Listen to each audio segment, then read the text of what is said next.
Welcome to Storyteller, the Storyteller. I'm Shannon Cason. Storyteller, the Storyteller is creative conversations with storytellers, people who go on stage, tell their stories, other creatives of all kinds, because storytellers kind of go across the board. But but today, well, I'll say this: make sure you like right now. Go like, subscribe. It's a brand new channel, brand new idea, brand new interviews. So subscribe if you like this kind of thing. And today, I'm talking to Binkey. Now, Binkey, I met through Grown Folk Stories, which is this amazing show. I remember it used to be in Wicker Park. It was at this place called the Silver Room, and the Silver Room is like a cultural institution in Chicago, but it's also a store. And it was a store in Wicker Park, and they had these stories that Cara Burgandy started, and people just tell stories. And I saw Binky there. And Binkey is an artist. He's an MC, and I was always impressed by how he had control over the crowd. Like he was actually a great stage presence when he spoke to the crowd, when he told his stories. I know he's an MC, but there's rappers and there's MCs, and MCs can move the crowd. Like I come up from Detroit hip hop. MC controls the crowd. So I'm gonna quit talking. I'm gonna bring him up, and we're gonna give a little talk more about this. But I'm excited to have Binky. What's up, Binky? What's up, Shannon? How you feel, King? Oh man, I'm doing great. I'm doing great. So I gave you a little rundown of even when I think about you, because I remember going to the Silver Room and going to Grown Folk Stories, and your stories were always big, and it always felt like you had the crowd. Like before the crowd even started, you had the crowd. I know you're an artist. I know you're an MC. I heard you rhyme. I've seen you host things all across the city, and every time I see you host, it's just a good energy to it. Those are the things that I know about you. Like bring me in a little bit more. Things that I might not know, things that you do that I haven't known yet. Can you tell us a little bit more and give a little introduction? Yeah, man. First of all, thank you. I appreciate that. I feel seen. You know what I'm saying? I appreciate all the affirmations, my bro. I think to affirm each other is really important. So I just want to say thank you. I appreciate you. No Um, doubt, no yeah, doubt. man. The crazy enough as it is, I actually started off battle rapping. That's the first thing I did out of high school. Then I moved into more. So I've always written. I've always been a poet. So I started going into spoken word. Joined a group with Emerald Green and Harold Green and Ugly and a whole bunch of other. Yeah, K Love was a part of the group at one point. Like it was we were deep. We were called Verbal Balance, and we had an open mic every Wednesday. Me and Emerald started over like in the south, like suburbs. Then we moved our set to the city, and it just got bigger and bigger. So I was hosting and performing every week for years, like getting my runs in, getting my practice in, getting my wings. And so I MC, I'm a poet, I'm an improv actor, I do voiceovers, I'm a stage actor, a comedian, and I'm a musician. I beatbox and I play a loop machine. I have a loop station that I play. And I play a little bit of drums, but I'm working on it. And a storyteller, which is, a subculture I didn't know existed until I did. Yeah, So yeah. yeah, that's the things that I do. No, the MCing part, I could I could see that. And then with the battle rap takes things to a whole nother level. Because battle rap is immediate. It's right Mhm. at the moment. I remember It I used grew to up. be. It used to be. Yeah, I grew up going to the hip hop shop here in Detroit. I wasn't a battle rapper. I'm more of a written rapper. But the Hmm. battle rappers who could freestyle, like my partner could freestyle, that was always just an amazing ability to me. To be able to take the words and immediately take them. Like that was always.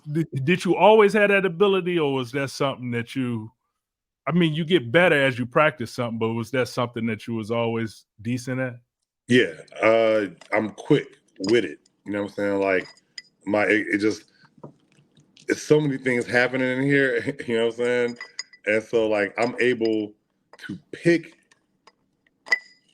something that's ruminated in my head, because like it's for me, it's like I've taught people how to freestyle. So it's like everybody has a river of experiences, words, you know what I'm saying, like visuals in their head. Their brain is an amazing machine. So what happens when we freestyle, I'm able to take like pluck things out that river and place them in areas that make sense. Sometimes don't make sense at all.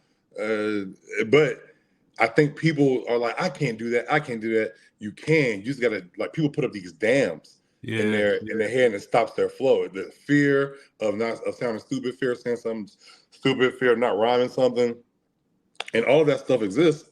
But you gotta raise your fuck it level. And I'm able to raise my fuck it level. Like, fuck it. I'm gonna say something crazy. And also I've practiced. Like I like to practice. It's fun. Throwing me and my friends through words to each other, concepts to each other, try to tell a story, like just that kind of imagination using it. I know people I got kids in my school that I work at who got that gift. Yeah. And I freestyle with them all the time, just to keep it cultivated. You feel me? But no, the freestyle skill. I remember the lunch table and all those things, but then I was always the written. Like I come up with my written rhymes, but I was always impressed by the because I think I do have certain dams, and I'm thinking like to myself, I don't freestyle. It's just like one of them things. Just say to yourself, I don't do it, and then you don't do it. That's true. You make it true. But you practice it more, you'll get better at it. Do you remember your first time, like being on stage in front of an audience? I do. Like first time. I do. Well, my family, obviously, my first audience, but we went to camp. My parents sent us to camp in Wisconsin every year, every summer, I mean. And when you get to the summer camp, everybody gets off the buses. All the buses are from like Humboldt Park. It's mostly all Puerto Ricans and black kids. Beautiful camp in Wisconsin. Union League Boys and Girls Club camp. I'll never forget it. On your first day, you get assigned a counselor, and it's 80 in the cabin. Let's say Paul's Ranch. The name of the cabin is Ranch. Let's say Paul's Ranch. So I'm in Paul's. This is what I remember. I've thought about this. That night, every cabin, all the girls, all the boys, every cabin, your first night, you have to do either a sketch or a song to introduce yourselves to the rest of the camp. You know what I'm saying? That night at this place called the Campfire. It was like just pretty much a big hall, and we had bleachers along the seats, little benches along the seats. Okay, there was a lot of people then. Yeah, I would say at least 200. That's a lot. That's a whole lot. Yeah, I think so. I would say, at least 200, because there's a lot of kids. It was 8 kids per cabin, plus the counselors, plus the staff. So yeah, at least 200. So this is what I remember. My counselor was this kind of rock and roll dude. He actually used to play us to sleep with his guitar at night. Paul. I love Paul. Paul had a mullet, white dude, but he was like a rocker. But he was just a really cool guy, man. I had Paul like 3 or 4 times. Paul had the idea of that night he was gonna play guitar, and we was gonna sing "The Thrill Is Gone" by B.B. King. I forgot I'm 7. I forgot 7, 8 years old. I don't know what "The Thrill Is Gone," but I remember being B.B. King though. Now you know B.B. King is the shit. I'm like, the thrill is gone, the thrill is gone away. Like I was in there, boy. And not only that, I remember the feeling of being in front of a crowd and them like, yay! I was like, yes, you're feeding me. I like this. I like this. Also at the camp, they have a mail call at every lunchtime, every lunch period. They got mail call. If you get either 3 letters or a package, you have to sing a song in front of the whole camp. And so my mama loves sending us packages. So I realized that I love being in front of people at an early age.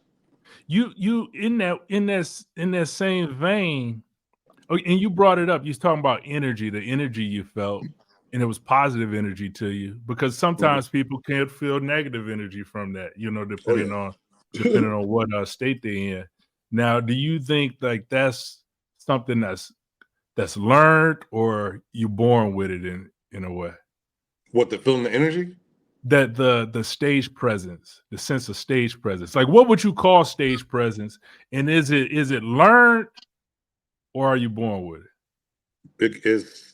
It's better to have both.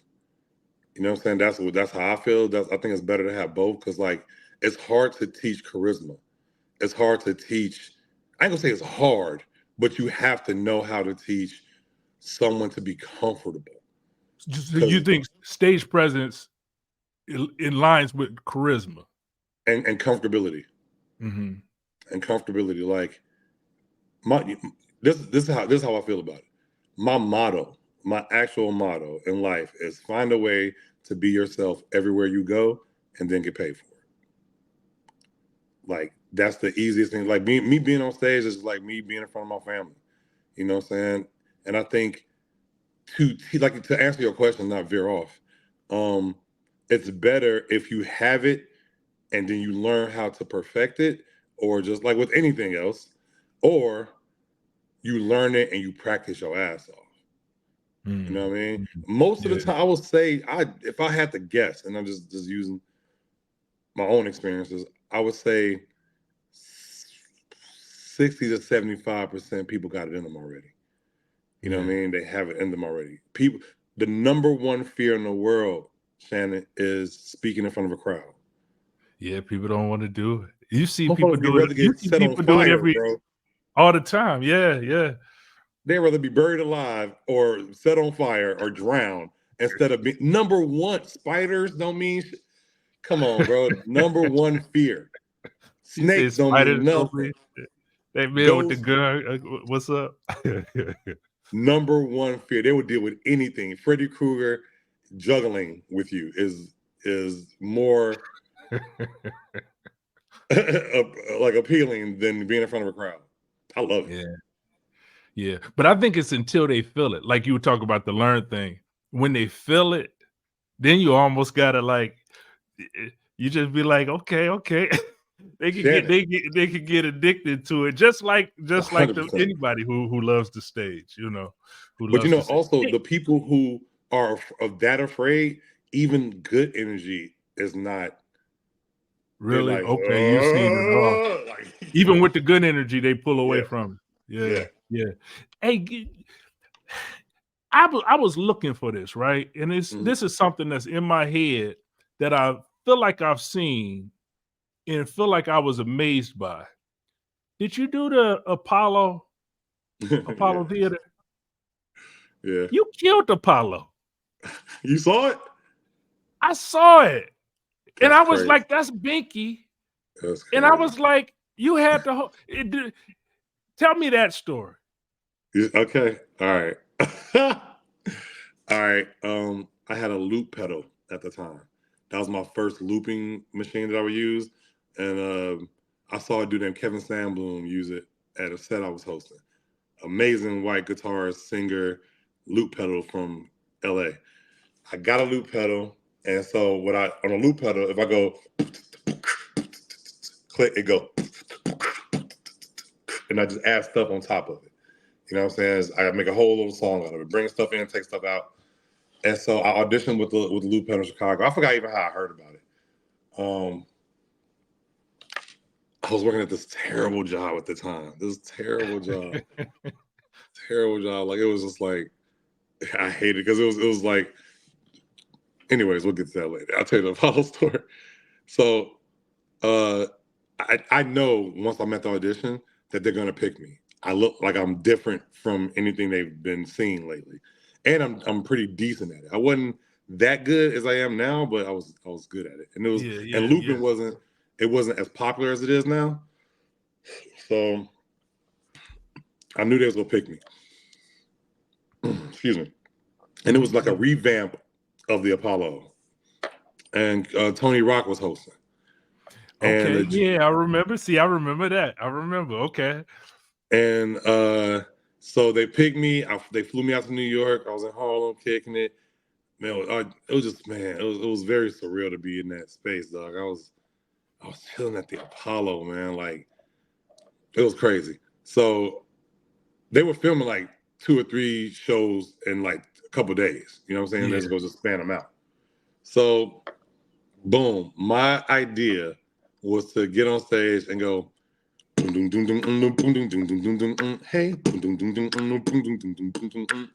and then do like a rhyme to that. So I knew I was actually set up for greatness because they had a Patsy come out before me. You know what I'm saying? This dude had a blonde wig on, rubber guitar, Apollo Boone them as soon as they come on stage. As soon as that's like, I'm like, oh, because I know how TV works. As soon as he walked out, they're like, "Woo!" And I know how brew TV brewing for him, huh? Bro, it wasn't even a brew. It was an all-out pour.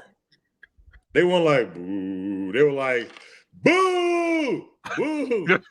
and I know how TV works. I know how shows work. So I'm like, oh, they got faith. That's a small theater. You think in your head, but when you go in there, you're like, wow, okay, the stage. There's not many people can fit up in here, so it can get loud up in there. Yeah, yeah. That boo go hard. That boo, I can imagine being on stage feeling it. All right, so this is what happened. The judges were Dougie Fresh, Gladys Knight, and Michael Bivins. Damn. Yeah. You had a group of legends going up all the way up to Gladys Knight. That's a huge legend. I think one of the Pips was there. I'm not sure. At least one Pip. Wow, that's one of my favorites. I just had to say that. Gladys Knight's one of my favorites. Oh, I love and Gladys. Dougie Fresh. You know what I'm saying? Michael Bivins cool too. Yeah. Dougie Fresh, and I'm finna bebop. You know what I'm saying? Like Dougie Fresh, who made beatboxing a thing in the world and kept it alive this whole time. Like there are competitions where people are insane, dog. Insane. Like I'm a lower level beatboxer. There are people who are like they do crazy sounds, and they mostly overseas. But anyways, it's my turn. Now that's my idea. I see them send a Patsy out before me. I'm like, yo, they got faith in me. Now here's what the deal was. Apollo is a singing competition. In essence, what I was a different type of artist. I forgot what they called me, but all I had to do was survive for 1 minute, which is a long time to be on stage. So this what happened. The Patsy went out before me. They booed them. I'm like, okay. Because usually when they send out somebody terrible, they bring up somebody good to counter that. You know how TV works. Tony Rock. Now, sometimes Tony Rock just call your name and you come out perform. But he called me out to interview me. So I'm so excited, Shannon. And I just can't hide it. Okay. I was about to lose control and I thought that I liked it. Okay. So messed around and I rubbed the log and smack it. I rubbed the Apollo log. Yeah. And I smacked. I'm so excited, bro. I smack it. And I'm just thinking, all I'm thinking in my head is like Michael Jackson and the Jackson 5 have performed here. Lionel Richie has performed here. Like Marvin Gaye has performed. I think Marvin Gaye, I can't really, maybe. But stars, like superstars, have performed on the very stage I am on right now. This is insane. I actually had a couple friends from New York that was in the audience too. Yeah, definitely. Like 3 or 4 homies.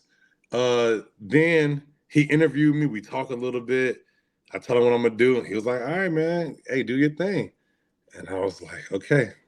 Now, with a loop pedal, Shannon, you have to be on time. It's timing. So if this is the pedal, I gotta go. If I want to go, hey, you gotta press that button. Yeah, like I don't sample it. Yeah. So you got to, but it's a pedal though. You got to step on this joint.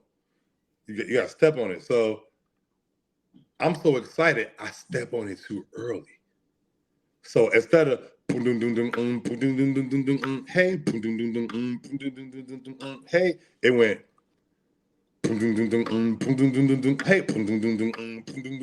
hey, like it was offbeat. It was offbeat a little bit, like a scratch CD. Now, the crowd don't know what's really going on, but they know that they might not like it. And so remember that brew we was talking about? It started brewing, Shannon. boo, like a rising like a London fog off of the ground. I'm telling you, boo, I heard it. Boo. Shannon, when I tell you it kicked in, and I was like, and excuse my French, fuck that. Yeah, say what you want. Yeah, yeah. I said, fuck that. I stepped on the pedal, turned it off, and just went and just started like just beatboxing and going crazy and dancing on the stage, just saying, just going in. Just going in. Forget the loop pedal. I'm just finna like, I ain't finna get booed. I ain't finna get booed, I'll tell you that. And they was like, boo, hey, okay. One dude was still like, boo. I was like, look at this guy. I started making fun of him. Like, I just started like saying, fuck it. I raised my fucking factor up. You know what I'm saying? Nah, like, and plus I'm from Chicago. I ain't finna get booed out here. When I saw it, I would not have known that. Cause I knew you do the loop pedal, but I didn't know the loop pedal didn't work. When I remember seeing it, I remember seeing you kill it. Cause the whole audience was just like, the whole audience. And I was like, man, Binkey got it. Binkey, what I've seen, and I know he has a compelling state, his stage presence is on, and then seeing it on the Apollo stage, I just was like, yeah, I forget about that. I forget about that sometimes. Like I don't even like I was looking for it online, I couldn't find it, but I was like, I think I remember that. I think so I was right on that. It was a true memory in my head. What do you feel before you go on stage? Do you have like a thing that you do, like going on that Apollo stage? Is it something that you use to build yourself up for your performances, or what? I just did a college in the middle of nowhere in Indiana, in Greencastle, Indiana, the other day. And great, it was a big auditorium. It was great. But I was a little nervous before I went up there. And it felt great. It felt great. I embraced that. Because I don't typically get nervous, but when I do, I love it. I'm like, oh, all right. That means because it's like my it kicks in, like you said, like it kicks in. Something kicks in. The backup that will not let me falter, or just will help me see something from a different angle very quickly, and then adhere to it. You know what I'm saying? I think the thing is you got to open yourself up. You got to open yourself up, and that's why I always give crowds a speech a lot of times where I'm like, hey, look, this finna be a relationship, a reciprocal relationship. I'm not finna be up here you're not just finna take from, because I've gone through that before, especially in Chicago, where the audience just takes and don't give nothing back. Well, I just figured I don't want that to happen anymore, because I need my energy. Like I need that energy that we at first, when I was a kid and I realized what that energy was, I was like, yes, feed me. But then I realized, I was like, oh, like they're giving me this because I'm giving them that. All right, let me make sure I keep that. It's an exchange, keep that exchange. When people don't do it, it can be for various reasons too. I stopped taking it personal too. That's one thing you got to do, and that's hard for people. I think that's one of my very worst hard. parts. Yeah. To not Have take you it had personal. those moments, those bombing moments? Yeah, but I've only bombed once in comedy, but I've had crowds that wasn't really rocking with me. You know what I'm saying? It's rare, okay, but but it happens. That's funny. It's a very rare occasion, but it happens. I remember it happened. I think it happened some distant land ago, but but see, that's the thing too. Like, you don't let it get to you to the point where it might be a forgotten experience at some point. You know what I'm saying? You don't know what kind of day those people done had. You don't know what they're going. I'm there to give them a break with it. You know what I mean? I'm there to give them permission to let that shit go for a little while. And I know that's what you want to do. You wouldn't have came outside if you didn't. Nobody put a gun in your head. And that's what I'll tell them. Like, nobody forced you to come here.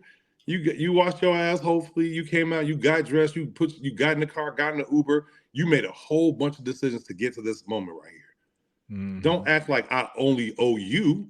You know what I'm saying? Like we here for each other.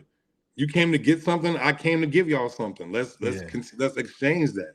Yeah, and that's a big thing. Even with myself on stage, I always have to.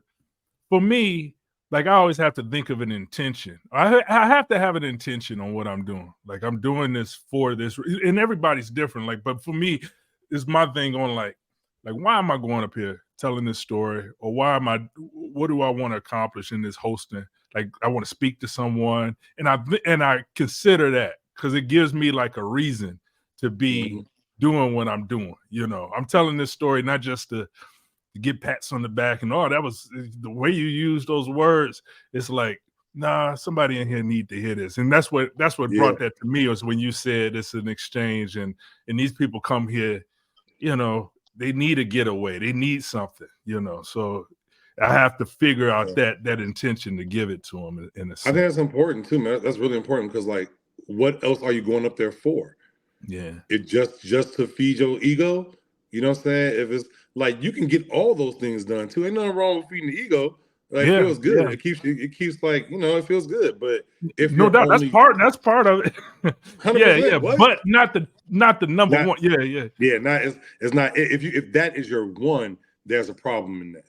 Because then you can get disappointed way quicker and you'll get hurt quicker because you're going for one specific person. It's just yourself. It's selfish. So if you get hurt real bad. Yeah. Let's talk about grown folks story. I got a little thing here to play. Let me see if I know how to do this. I'm getting familiar with these systems, man. Come on, technology. I want to play a little bit.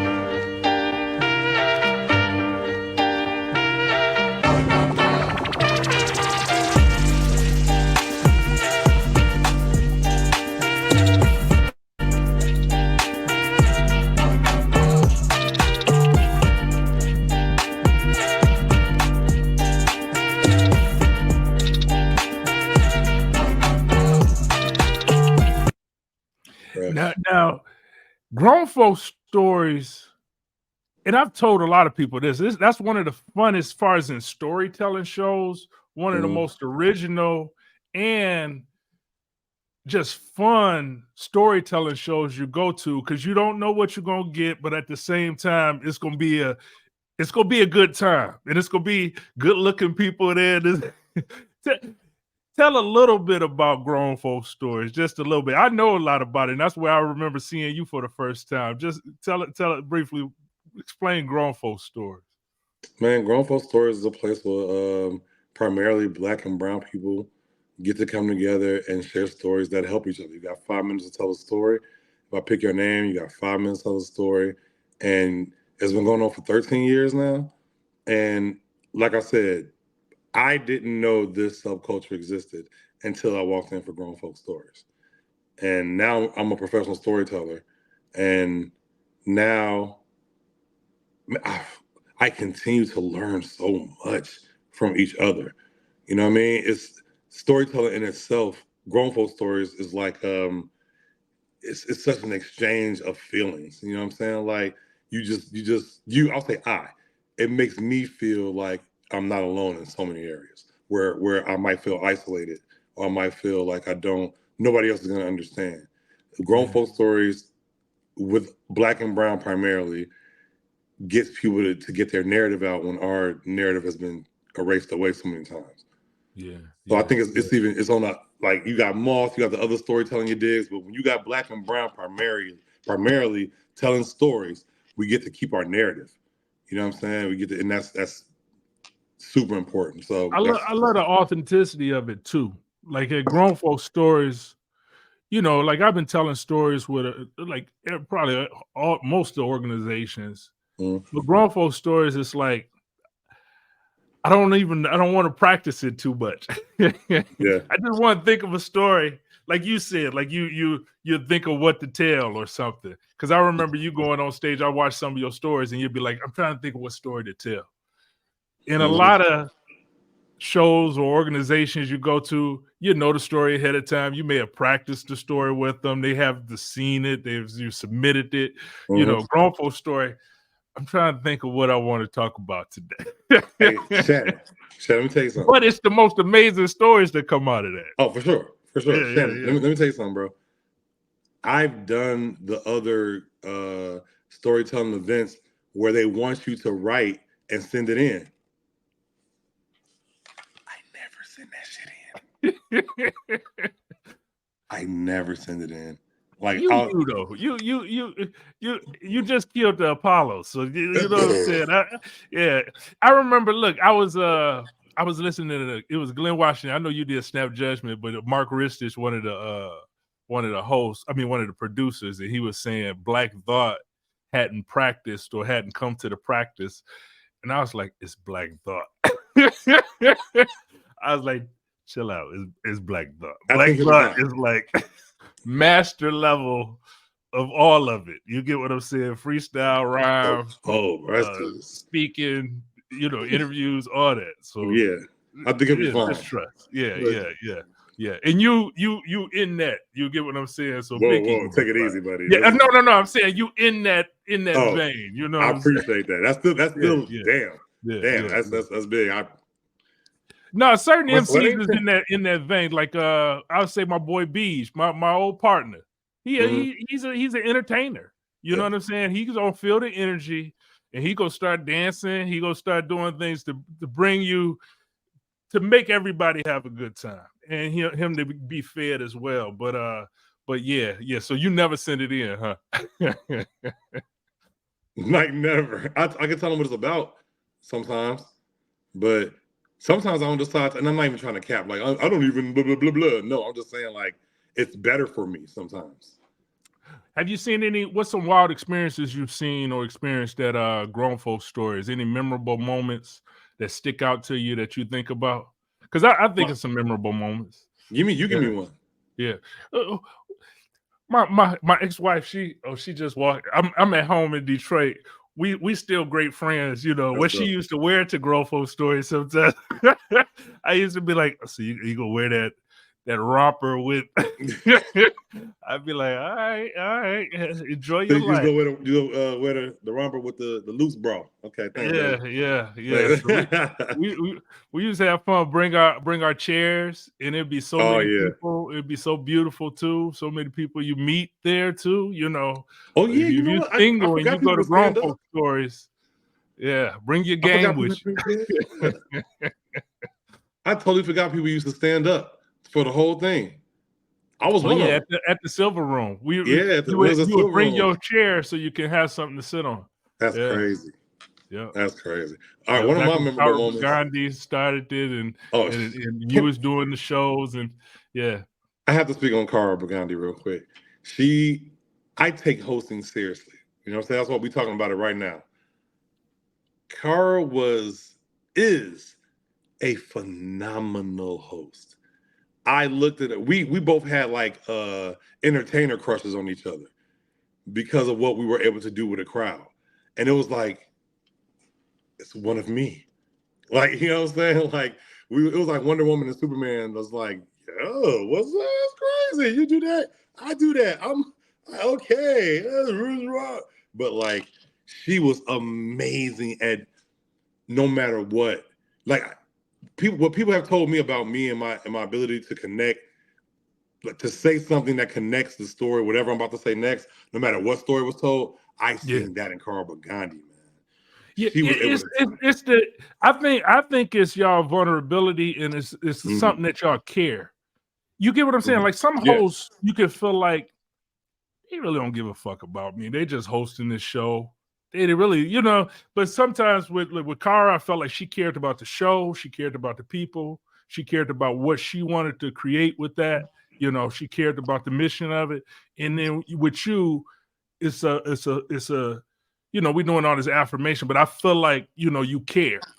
I don't feel like you, like, I'm just, hey, go up next. All right, he was good. Yeah. So, next. you know, I feel like it's genuine. It ain't just bullshit. Sometimes it could be bullshit as well.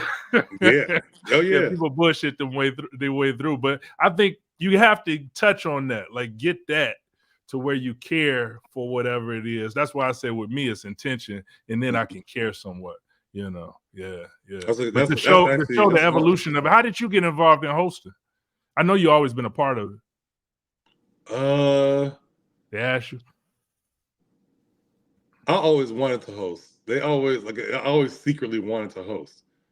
They was go ask me before I went to Thailand, and Whitney did a phenomenal job. I like all of our energy that we brought to it. Whitney's like, yeah, hello guys, we're gonna tell stories today. We're not gonna do any bigotry. We're gonna have a great time. Hey, how's it going?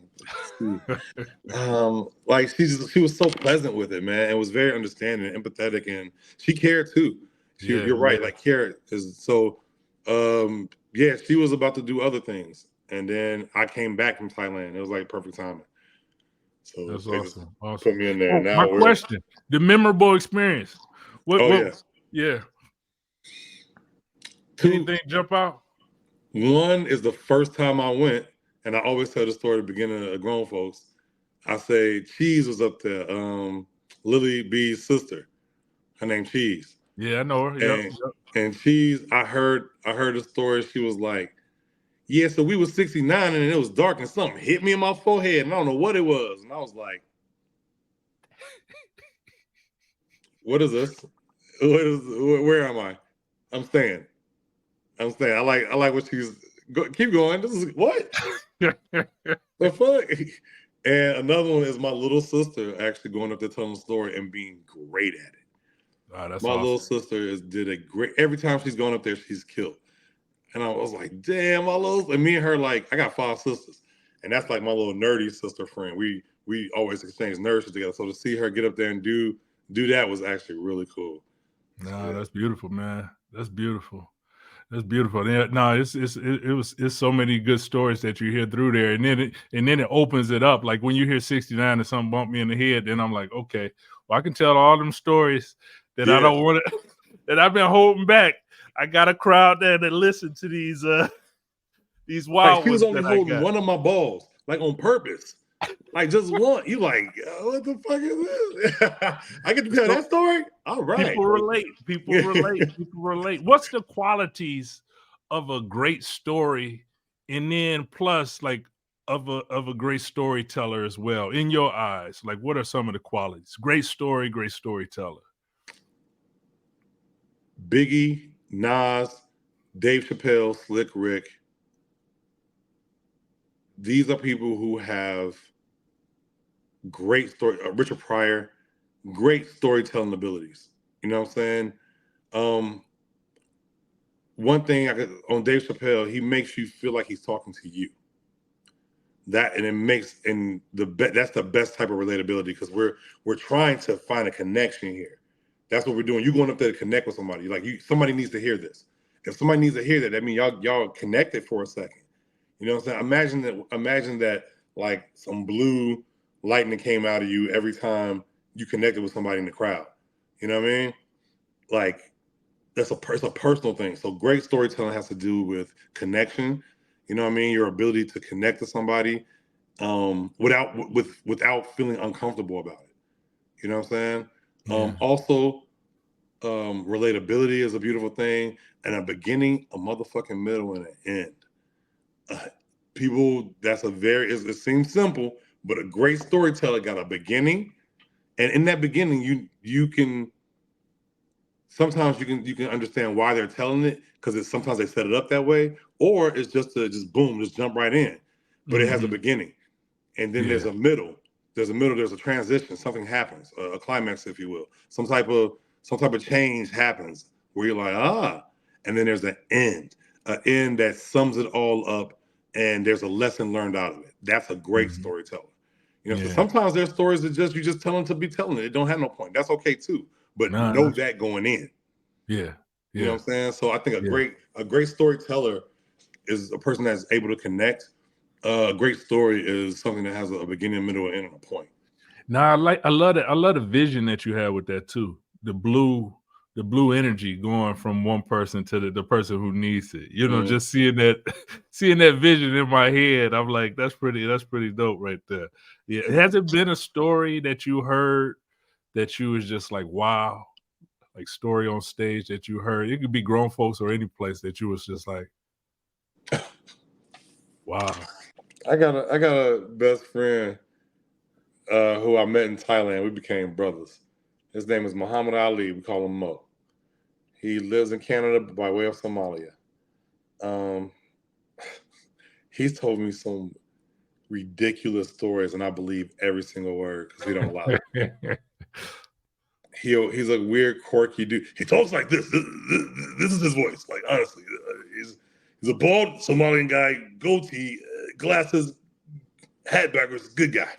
Grew up in white ass Canada, and like a very white part of Canada. And he told me a story of one time he was selling ADT systems, the security systems. So he's going door to door. The commission job stories is good. Yeah, because you don't know who you finna run. I love a good commission job story. I'm selling knives, right? No, man. So he's selling security systems. He's not having a lot of luck with it. So he just decides one day just to go into a different character. This nigga put on a trench coat, had a clipboard, some red sunglasses, fucking cliche character out of a comic book in the 60s or something. He's in the people's grass, right? And he's just in the people's grass. He got the clipboard. He's just looking around. He's on his knees. He's on one knee. Just like looking around. The people open the door. He walks up to him. Yeah. He's like, how many, what do you say? He says something like, how many doors do you have in here? And just walks in. And just walks into the people's house. And he just plays his character the whole time like he's an FBI agent. And he was like, yeah, the Gary's next door. They don't have da. He becomes a character, and he ends up selling some of the ADT system. But I'm like, yo, G, that is the most ridiculous shit I ever heard in my life. How, like, what? That's not something I would do. You seem like Ferris Bueller. What is happening? And man, that always stands on my mind that he did something like that. But some people good with that. Just even like his voice playing into that, his just who he is as a person. You know, your friend in Thailand, your brother in Thailand, all that plays into it because, and that's what I always love too. What people have, because everybody has a unique voice, but when they lean into their voice, whatever it is, you know, I always love it when a person be like, "I hate my voice." I'd be like, "That's the best voice right there." The squeaky ones that you don't like as much, I'm like, because it's original. We hear the other voices all the time. We want to hear something original. So I love that. Who as far as just in your creative and your artistic talent, like who's some of your inspirations and influences? Everybody I named as far as the storytelling, I'm a big Biggie fan. I'm a huge Dave Chappelle fan. Patrice O'Neal, rest in peace. Great fan of his. Hilarious. I love comedians that can do, man, you know what? Preachers. I learned crowd control from preachers. Put your hands in the air. They niggas put their hands in the air just because you said so. Oh, wave them side to side. Damn, they're just doing it. Jump in the air. Tell your neighbor. Tell your neighbor. You got to go talk to somebody else? I can just tell you to talk to somebody. You'll do it. I was like, this dude's amazing. This person, I swear, I really was like, I was in the front pew just I thought it was magic. I was like, this dude's got him under a spell. And I learned how to, like, you know, adhere to every crowd. You know, let me tell you the trick. I want to hear it, man. I'm coming in close. Okay. I'm going to tell you the trick. The trick is to break the fourth wall. That's the trick. The breaking the fourth wall snaps everybody into the same reality. Everybody's already there, but like I said, they got a blinder sometimes. They got whatever is blocking them. For instance, I hosted a show at the Metro, maybe last year, I think. It was called Class of '96. It was a concert for gun control. Shauna, Do or Die, Crucial Conflict, and Twister. Okay. Chicago. Chi-Town. So it was a Friday night at the Metro. Metro ain't got no chairs. Okay. So there were opening acts that came out before the headliners. So this is what I know going in. Knowing your audience is huge, huge. Like I've been practicing enough. You put me in front of anybody, and I cracked the code. But I had to practice that. I had to be put in front of different audiences to learn how to crack the code. And so I know going in, okay, class of '96. I mean, everybody here most go be in their late 30s to maybe early 50s. You know what I'm saying? Like early 30s to it could be early 30s to late 40s, early 50s. I know that. My crowd. Yeah. I know that it's Friday night. So that means I know that they just got off work. I know that it's standing room only. I know some of them that I bet you they didn't know it was standing room only. Because we hate that standing room stuff. That's why I said we brought chairs when we used to come Exactly. to Exactly. Then on top of that, I bet you didn't know it was other artists coming out before the people you came to see. So I use all that towards my advantage. I'm basically like, hey y'all, hey look, I feel y'all. Okay? I'm here with you. I'm here with you. I know and I just repeat what I said to you. Like, I know it's Friday night and some of y'all fresh off your bus driving schedule. Okay, I know some of y'all fresh out of teaching, out of your factory job you just came out of. I know you're tired. Okay, I know y'all didn't know there was other people coming out before y'all people. I know, I get it. I didn't know either. Okay, don't kill the messenger. Okay, I didn't know either. Also, I know that some of y'all didn't know that it was standing room only, ma'am. The way you got your arms folded, as tight as they are, I can tell. She was like, boy, you right. And I go, and I'm like, so look, we here together though. We're here together. We're here for a good cause. And we go see some of the dopest artists Chi-Town has to offer. You know what I'm saying? And plus we hit I know how the drums get them every time. That's my secret weapon, bro. The beatbox is my secret weapon. It gets any of them. You throw music in it, I don't care what language you speak. They be like, man, come on, stop all that. Come on, man. You know what I mean? Like, you ain't gonna be able to help that. It hasn't worked all the time, but majority of the time it's worked. No, but that is true. Like people feel seen and they feel heard. Because I know I've been to some concerts and I'm in that group, that class of '93, class of '98 in college. But it was like I missed Wu-Tang. It was taking too long. I missed Griselda before.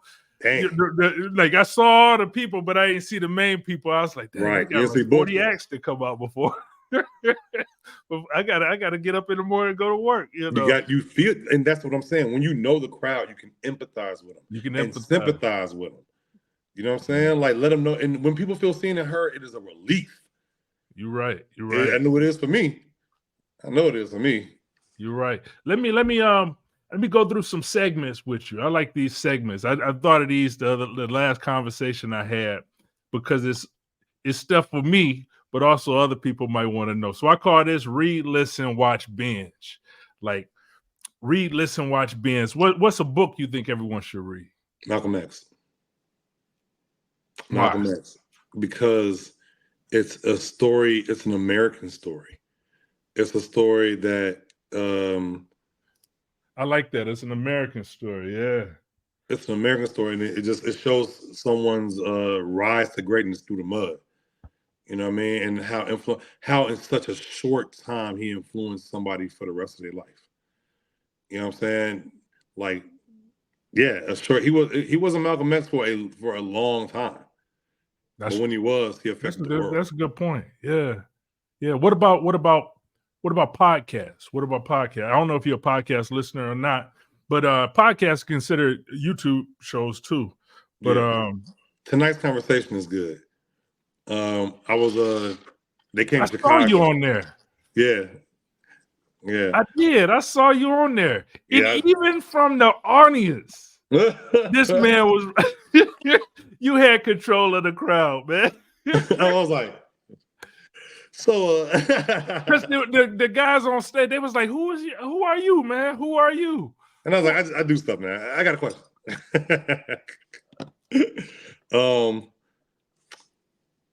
Yeah, I would say tonight's conversation is really good. They got this girl from Chicago on there. I think her name Candace. She a beast.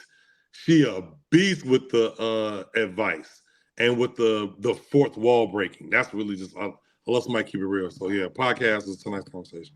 And I don't really listen that I'm gonna much. check that out based on that too. I'm gonna check out the host that you're talking about as well, because I don't know them all, but I always see that guy with the beard. What about a movie or documentary, like a movie that's that you really love, or that you would suggest? One of my favorite movies is Eternal Sunshine for the Spotless Mind. It's a Jim Carrey movie. The premise is dope. The premise is there's a doctor that that has the ability to erase a specific part of your memory, like a person. You know what I mean? Like a person or like a pet or something, or just a very specific memory, something that hurt too much or something like that. And so Jim Carrey's in a relationship with this woman, and she's eccentric and weird, and she goes and get him erased. And so he was like, "All right, I'm gonna go get you erased then, with your crazy ass." And so he goes to get her erased, but as he's in his own brain getting the memories erased, he changes his mind, and he tries to start keeping these memories. It's a great movie. It's one of my favorite movies. It's a great movie.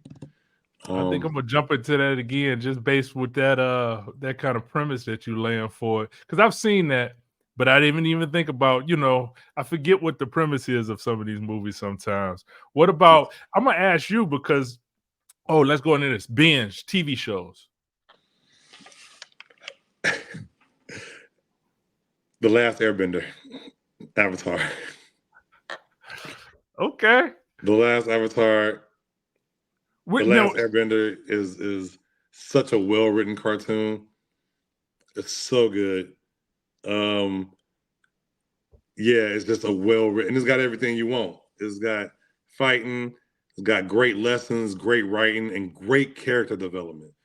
Like my boy tried to put me on what's that anime joint? That's not One Punch. Yeah, One Punch. No, not One Punch. It's another one. But anyways, I forgot the name of it. He said it is the character building is what really how you fall in love with it because you can relate to it. You know, I mean, one can relate to, like I was saying with Malcolm X, not always being Malcolm X. It's his character building, how he gets to where he's at. And the Airbender has to learn all four elements before he fights the big boss. You know what I'm saying? How he learns though to get those elements, to use those elements, is through lessons. It's through life lessons. It's through practicing life lessons and chakra alignments. It's just really dope. It teaches you how to let things go and how to. It's a great cartoon. I know it's a cartoon, but this is one of the greatest. Man, you selling me on that because I never watched that, and I know they got some movies out for it now too. I think something coming on Netflix. Don't watch the cartoon. Yes. Okay. It's on Netflix. The beginning of it starts. It's a little kiddie in the beginning, but it quickly gets better. It gets better. Yeah. Now you made me add this to it. Music, like what you're listening to, or what's something like you would like to share, like music wise. Mick Jenkins from Chicago. He's one of my favorite MCs. Like he's a grown man's MC. He comes out of this place called YCA, Young Chicago Authors. Chance come out of there. A whole bunch of people come out of there. That was the talent that come out of there. The talent even being in that room sometimes, I just like, wow. Oh, you remember? You remember? Yeah, YCA. I used to teach at YCA once in a while. I've hosted. Yeah, I've seen you there too. Yeah. So like knowing that he comes out of there, where he comes from, and like he's poetic. The boy got bars, man. So Mick Jenkins. I love listening to Soul Selection. If you ever listen to Soul Selection on SoundCloud, ooh, those Soul Selections go hard. It got like 164 episodes this time, but you just let it ride. You can just let it ride. Soul Selection. I'm listening to you. I'm gonna pull that up. I believe I've listened to that. Now this segment is be brutally honest. Short story, not putting you on the spot. It's not a moth story or even we can talk it out. But I'm gonna give you some categories. You choose the category, then I'm gonna give you some prompts. And if a prompt bring up a quick story of mine, we just talk it out. Gotcha. The categories: Black history, Black love, Black family. Mm. Okay. Okay.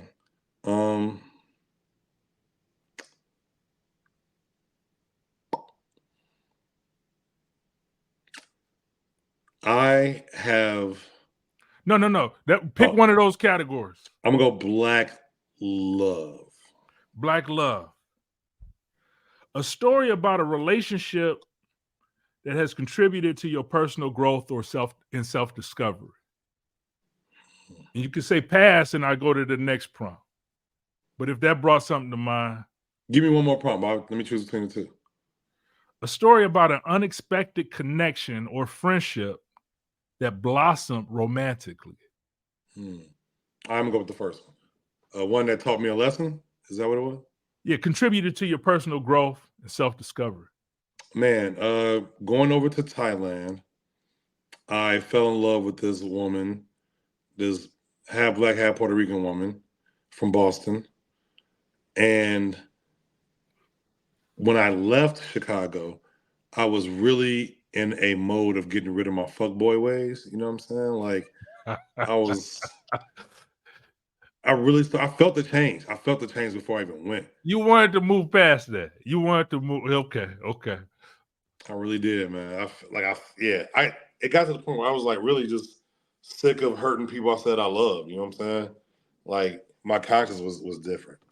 And yeah. So when I went over there, I was already in a mode of trying to like wanting something different. You was open for it. Yeah. And when I met her, there weren't a lot of black people out there.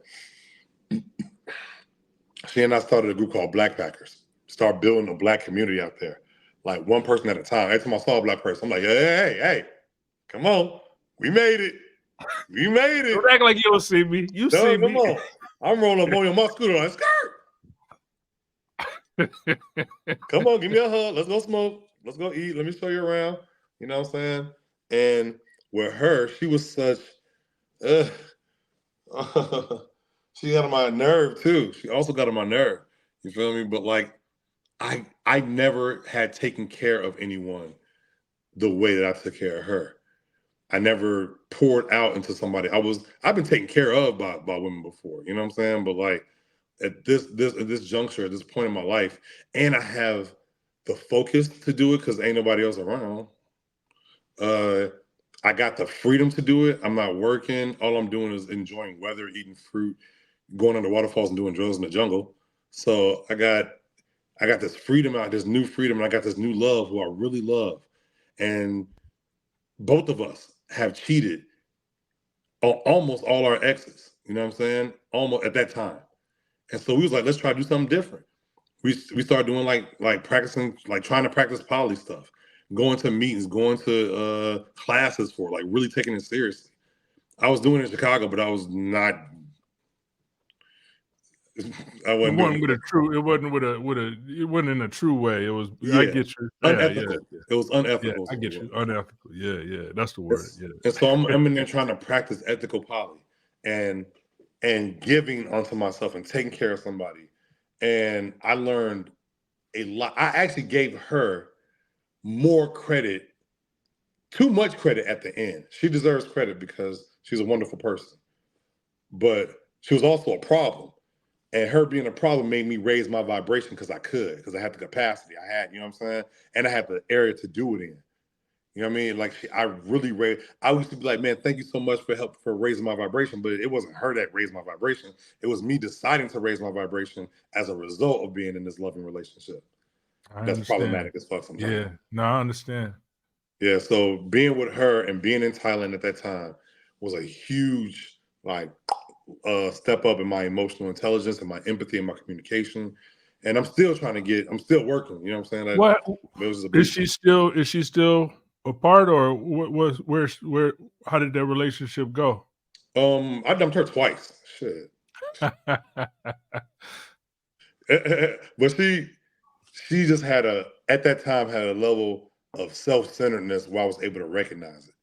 You know what I mean? I was able to recognize it like, she made it very blatant at the end. I was like, oh, you are so self-centered that you can't even see me like that. Okay. All right. Well, But it was a relationship of growth. Like you do recognize the growth that you made in that. Yeah. No, I hear absolutely. that in the And the far growth as that that. she made in it. You know what I mean? Yeah, And yeah, that you she both. definitely grew as well. I'll never take that away Yeah. from her. She definitely grew. And so yeah, that was a yeah, man, that grew me.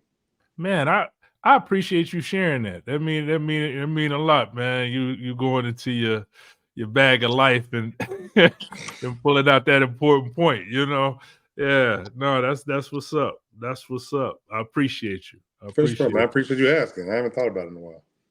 What what do you have going on? Like what do you have going on now? What's next? What can we look for? I'm actually in media school right now. I'm learning how to use a camera, learn how to edit, learning how to take pictures, learn how to video, learn how to, how to podcast. Actually, they teach us stuff like this. And I think it's stuff I'm trying to improve upon that I already have. Yeah, you do Um, a lot of that as well. Yeah. so I'm in school. So I'm in school 3 times a week. I work in the daytime at a school as a counselor for boys from 8 to 4, and then on Tuesday, Wednesday, and Thursday I go to school from 5 to 9. And then I got gigs in between. I got a woman. I got my family. So like I'm always gigging. I want to do more keynote speaking. You know what I'm saying? I did that today at a church. It went really well, and I want to keep. I want to do that more and more, and I want to do more voiceovers. I do voiceovers as well, but I Yeah. want to do more voiceovers, and yeah, I want to be in different rooms, and that's what I'm going towards.